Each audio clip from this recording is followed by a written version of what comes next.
Se han escrito páginas y páginas sobre mí, que si mi crueldad no tenía límites, que si me llevé por delante la vida de millones de inocentes en pocos siglos de historia, que cualquiera podía ser víctima de mi virulencia, sin importar raza ni condición. De mí decían que era el brazo ejecutor de la ira de Dios. Cuerpo de Cristo, sálvame. Me llamaron de muchas maneras: la muerte negra, la plaga bubónica, la peste, sin más. Intentaron extinguirme sin éxito. Yo siempre resurgía adoptando formas diversas. No cayeron en la cuenta de que era indestructible, de que mientras el ser humano poblase la tierra, yo continuaría existiendo. Ni los más eruditos reconocieron que el hombre y la peste eran dos caras de una misma moneda. Hasta ahora.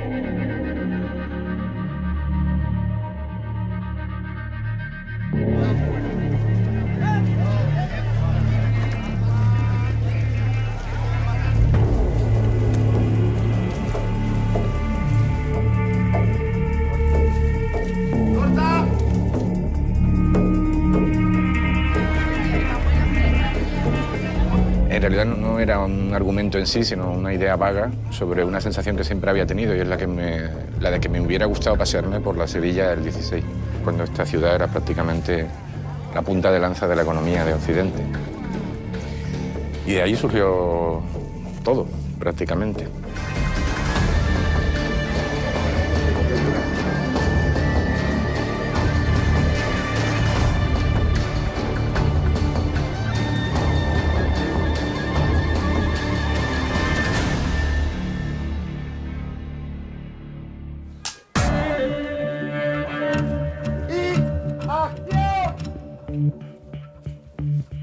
Para mí La Peste es un tipo de serie, es una serie de autor, para empezar. Ten cuidado que la cabeza Demasiado baja, ¿no? Sí.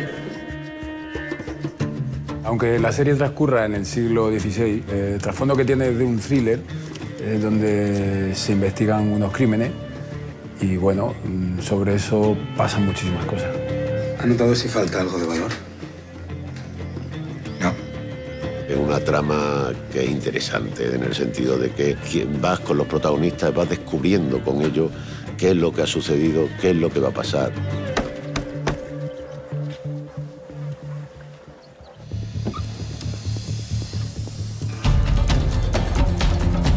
Esto es una película de poli en el siglo XVI. Y la religión ahí en medio. Apasionante.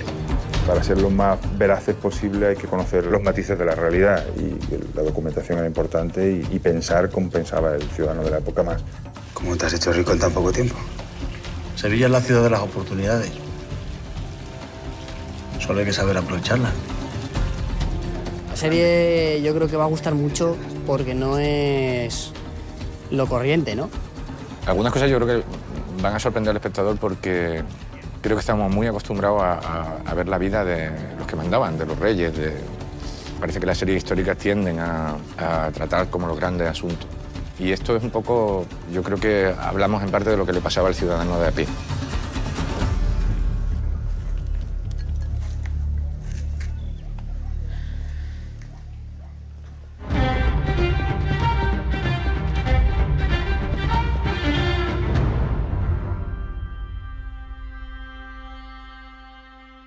Los personajes de la serie, Mateo es indiscutiblemente el protagonista, por lo menos es el protagonista porque de alguna forma es el que está cruzado con cada una de las tramas que compone la serie, y es el que lleva la trama principal, es decir, la historia de investigación y la historia emocional más fuerte de la serie. El encargo que recibe Mateo es el gran detonante, digamos, de la serie. ¿Qué quiere? Vengo de parte de su amigo Germán. Vengo a cumplir su última... Tiene que volver a Sevilla y sacar a su hijo de la ciudad. Mi personaje en la serie es un antiguo militar que trabajaba de impresor y tuvo que abandonar Sevilla por problemas con la Inquisición y tiene que volver a Sevilla para cumplir la promesa póstuma de su mejor amigo, que es rescatar a un hijo bastardo de la calle. Y a raíz de eso se ve inmiscuido en los asesinatos de personajes ilustres en la Sevilla del siglo XVI. Es Lucina Utrera, la hija del capitán Utrera. Es como si hoy en día parecieran muertos grandes empresarios de lobbies bancarios. Valerio es un chico bastante desgraciado. Desde pequeño ha vivido en la calle, se ha ganado la vida con lo que ha podido Y bueno, tiene la suerte de que Mateo viene a por él, le enseña un poco más bien a ser un hombre. Voy a sacarte de aquí. Le hice una promesa a tu padre, voy a cumplirla. Entonces, estamos investigando unos asesinatos que ha habido entre protestantes. La relación entre Mateo y Valerio se parece muchísimo a la relación que tienen los personajes del Nombre de la Rosa, porque, entre otras cosas, no pretendíamos que fuera un mentor al uso, es decir, no pretendíamos que fuera un mentor que anima, que espolea y que protege, sino un mentor que, por el contrario, lanza al niño que no sabe nadar al agua para que, aunque él lo observe, el niño nade.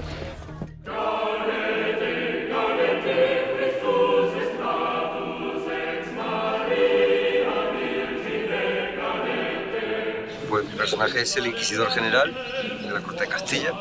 Quiero que encuentre al culpable. Si lo hace, será libre.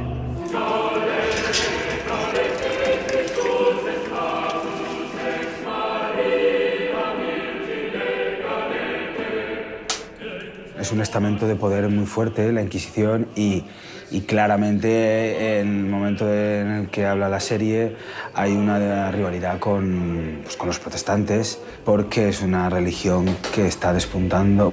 Hace unos años aparecieron textos protestantes en varias iglesias. Al poco tiempo estaban en todas partes, en las plazas, en los mercados, en las tabernas. Esto era una policía del Estado, era una especie de la SS, de la Gestapo, de Hitler. Abrid paso a la Santa Inquisición.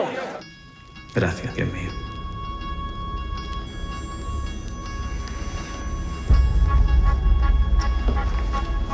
Interpreto a Luis de Zúñiga, que es un amigo de toda la vida de Mateo, el protagonista, y que, aunque tenga un origen humilde, pues se ha enriquecido bastante pues, con el trapicheo del comercio con las Américas y especulando con la pobreza de la gente.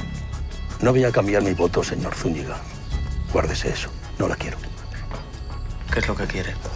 Por ponerte un ejemplo, diría que Richard Channing en Falcon Crest, ¿no? Es un personaje despreciable, pero magnético. La verdad que ha sido un trabajo interesantísimo. Para mí ha sido un máster en mí mismo, porque he descubierto otra manera de hacer, otra cuerda, otro color, ¿sabes? Que yo no, con el que nunca había trabajado y con el que me identifico más, porque creo que yo soy más parecido a Zúñiga que a Luisma, por ejemplo. ¡Acción! En general, bueno, si lo ordenas, todos los personajes de esta serie son peces fuera del agua. Y Teresa no es ninguna excepción.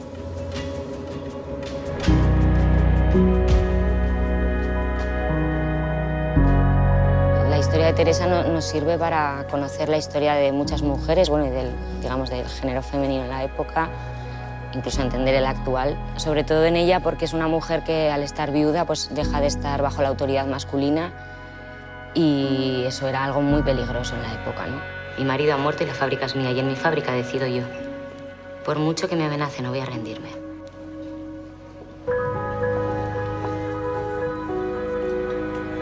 Teresa es un poco el personaje que nos lleva a la mujer noble de esa época, una mujer estupenda, pintora en la intimidad. Eugenia es una chica de clase social baja, es prostituta, o sea, habita en la Mancebía, que eran los antiguos prostíbulos. Si el cabildo te ve prostituyéndote fuera de la Mancebía, te encarcelarán. El papel de la mujer en la época estaba bastante restringido. Había muy pocas actividades que pudieran hacer fuera de ser la esposa de, la hija de, pertenecer a un hombre, básicamente. Y está bajo los dictados de un hombre. Meterse en la mentalidad de una mujer del siglo XVI, a ver, a mí sí me ha costado un poco. Ella es Eugenia. A partir de hoy trabajará con vosotros en la fábrica. Yo la conozco, es una puta. Entonces esta cosa de que te vas cargando, ¿no?, de injusticia, porque es que era muy heavy lo que pasaba con las mujeres, ¿no? Y bueno, es lo que le pasa a Teresa también. Si fuese una mujer no podría venderlo. Nadie los compraría.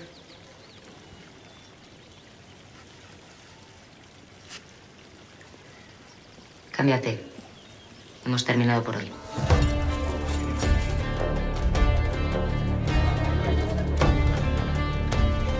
Quédate aquí y no te acerques. El referente de mi personaje es que existió. Existió un señor que se llamaba Nicolás Monardes, que era un médico. Ah, sí, veo estupendamente de cerca. Joder, pero bien que te veo, macho. Y luego, cuando ya estás vestido, maquillado, dices, ahora empiezo a verlo.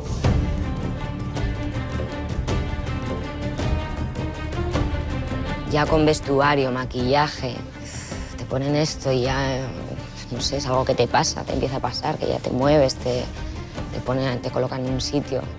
Yo me iré de esta serie y cerraré los ojos y veo los colores de los vestuarios, los pardos como este, y de verdad que yo cerraré los ojos y veo esa ambientación. Y el trabajo de arte es de flipar. O sea, se lo han currado muchísimo, cualquier detalle, el mínimo detalle.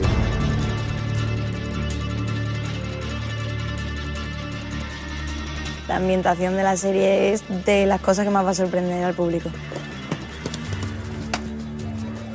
Es un viaje al siglo XVI. Pero sí lo que íbamos buscando era que el espectador tuviera un poco la sensación que hay en Rinconete y Cortadillo cuando llegan a Sevilla, ¿no? Que yo creo que debe ser similar a la que podría tener alguien que en el siglo XX llegase al Nueva York de principio del siglo. Una ciudad impactante, que prácticamente es un mundo nuevo. Probablemente la ciudad más, probablemente no, seguro, más potente a nivel económico de toda Europa en ese momento. Siviglia, la porta dell'America, la città più bella del mundo. Las localizaciones y el trabajo de arte ha sido brutal. O sea, no eran decorados, era un viaje en el tiempo. Pepe y todo el departamento de arte, yo creo que se lo han pasado muy bien, pero que vamos, que ha sido el departamento que más trabajo tenía desde el principio. El departamento de arte y nosotros vamos un poco de la mano, ¿no? Nosotros hemos encontrado como el esqueleto y ellos lo han vestido y lo han magnificado de alguna manera. Pero claro, la base la teníamos, ¿no? No es construir sobre la nada, sino había una base bastante buena y a partir de ahí ellos han construido todos los decorados de la serie. Es peste. Los municipios en los que hemos rodado son Sevilla, Carmona, Alcalá, Coria, Santiponce y Coria del Río. En esos pueblos hemos conseguido meter los 130 decorados que están aproximadamente en unas 20 localizaciones.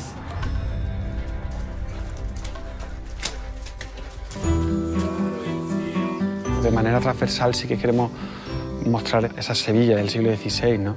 Entonces, para darle un poco de sentido, de hacerla más comprensible, la separamos en quesitos, ¿no? La ciudad, había un quesito que era como todo lo que son los arrabales, como la parte más humilde de la gente que poblaba la ciudad. Luego está como un poco la zona más popular y luego ya la zona noble, para entender por qué espacios se están moviendo los personajes en cada momento, ¿no? Para mí lo más difícil de conseguir ha sido crear de una forma verosímil una Sevilla del siglo XVI, que esto incluye tanto el intramuro sobre todo, es decir, las callejuelas, lo que hablamos de Mateo Gago, la catedral, la Giralda, y también el puerto. Sin duda es como el reto, yo creo que principal a nivel de efectos visuales y es lo que más trabajo nos ha costado, pero es algo que ha quedado muy, muy bien. Lo realmente complicado es conseguir información acerca de la vida cotidiana, cómo eran las tiendas de la época, estaban o no empedradas las calles, cómo era el servicio, la servidumbre que llamaban, había saneamiento, esos aspectos en los que no suelen detenerse los historiadores, mucho más interesados en los aspectos de la macrohistoria, pero que para nuestra serie tenían una importancia capital. Yo recuerdo el primer día que entré en el set y me pareció que estaba en un cuadro de Zurbarán, una cosa increíble. O sea, lo que veía, lo que oía, lo que olía a cera, no sé, a telas viejas, a madera, a tierra, era una cosa impresionante. Y ciertamente que te trasladas a otro siglo, vamos, completamente. Hemos tirado bastante del Bosco, de Bruegel, e intentar captar también el espíritu posterior, pero también de Goya, ¿no? También aportan detalles, ¿no? Matices de cómo eran a lo mejor los botijos o cómo eran los cuchillos o este tipo de elementos, ¿no?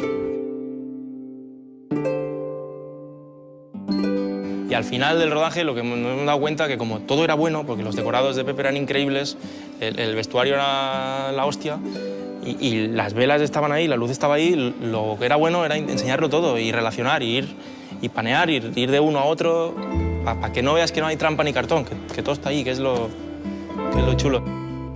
Ellos vienen y ¿cuánto ya estáis viendo? Gente por ahí, veo las cabezas, Cuando yo me incorporé se estaba buscando un poco esa línea por parte de Pau, el director de foto, y Alberto. Bueno, yo me incluí un poco ahí tarde de una línea un poco de ir con angulares, de ir con los personajes, como con ellos, lo que ven, que se trata también de alguna manera de eso, de un thriller, de buscar pistas, de buscar al malo que provoca esas muertes. Tenemos que mirar para arriba, ¿vale? Tú estás todo el rato como mirando para arriba, ¿vale? Y mirando para allá. ¿Vale? ¡Acción! De referencias pictóricas, o sea, Pepe te puede dar mil referencias pictóricas y teníamos muchas, pero yo creo que lo interesante, o lo que intentamos en el proyecto, al menos desde mi punto de vista, con lo que hablamos con Alberto, era eso, intentar no querer ir a hacer un cuadro, que cada plano fuera un cuadro, sino que ir a llevar la época a la realidad, sino que tú te puedes creer que estás ahí metido, y luego ya si eso te va a recordar algo, que sea el después, o sea, que el camino sea el inverso. No es contar la época con piezas concretas, ¿no? Sino con sensaciones, ¿no? Y yo creo que eso, la mezcla del vestuario, el maquillaje, con la luz y el arte, pues lo que hacen que le demos el apoyo a la historia, ¿no? que estamos contando. El trabajo de Pepe es impresionante y que está a un nivel de cualquier tipo de producción, yo no diría solo a nivel nacional, vamos, sino mundial.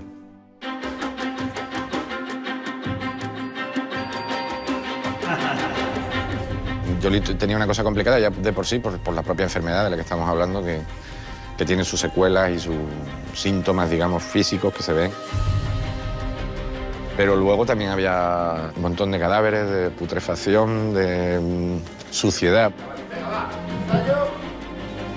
Aparte, pues hemos hecho mogollón de texturas, porque ya no solo iban con los bubones, sino el que llevaba bubón era porque estaba enfermo, con lo cual también llevaba texturas en la piel, y aquí en cada personaje tenía una cosa, el que no era el ojo rajado, el que no tenía la cara con restos de viruela, el chilo, la cicatriz, o sea, todos llevaban algo.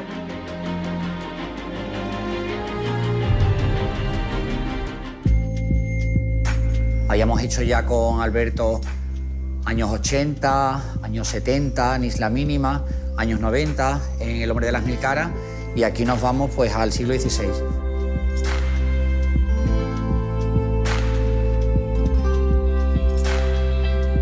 El realismo en mi departamento, ¿no? Que es bastante grande, ¿no? Y creo que es bastante importante, ¿no? El vestuario. Teníamos un stock de 1.800 trajes alquilados de diferentes casas de vestuario. Hemos trabajado principalmente con la casa de Peris y hemos complementado con Cornejo para todo ese volumen que teníamos de figuración, ¿no? ¡Cuadro! En el caso de los principales, Teresa, Paco, Mateo, Celso, a todos ellos se les han hecho a medida, sus trajes a medida.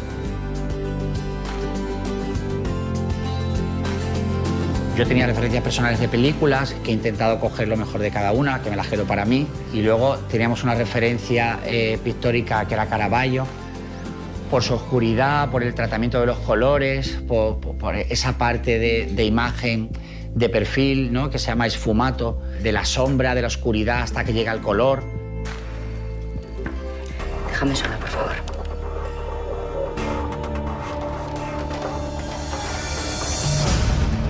Corta. Arte, vestuario, maquillaje, me parece que han hecho algo colosal. Lo que es imposible, por lo menos desde el punto de vista de guión, ponerle un mínimo pero. Yo creo que acompaña más que bien yo creo que el ejercicio de guión y el resultado me parece que es criticable e incuestionable. A mí me parece que ha sido una apuesta muy valiente desde el primer momento por parte de Movistar. Y que creo que están haciendo muy bien no solamente captar talento, de coger a los mejores para hacerla, sino también tener la valentía de darle la libertad de crear fuera de los parámetros de la televisión en abierto, ¿no? Que yo creo que para eso se tiene que hacer y que creo que hay mucho público deseando ver cosas diferentes y muchísimos actores, directores, cámaras y gente del medio queriendo hacer cosas diferentes. Y yo creo que Movistar lo está haciendo y lo va a hacer. Hace más suave la ida y la vuelta, ¿no? Sí.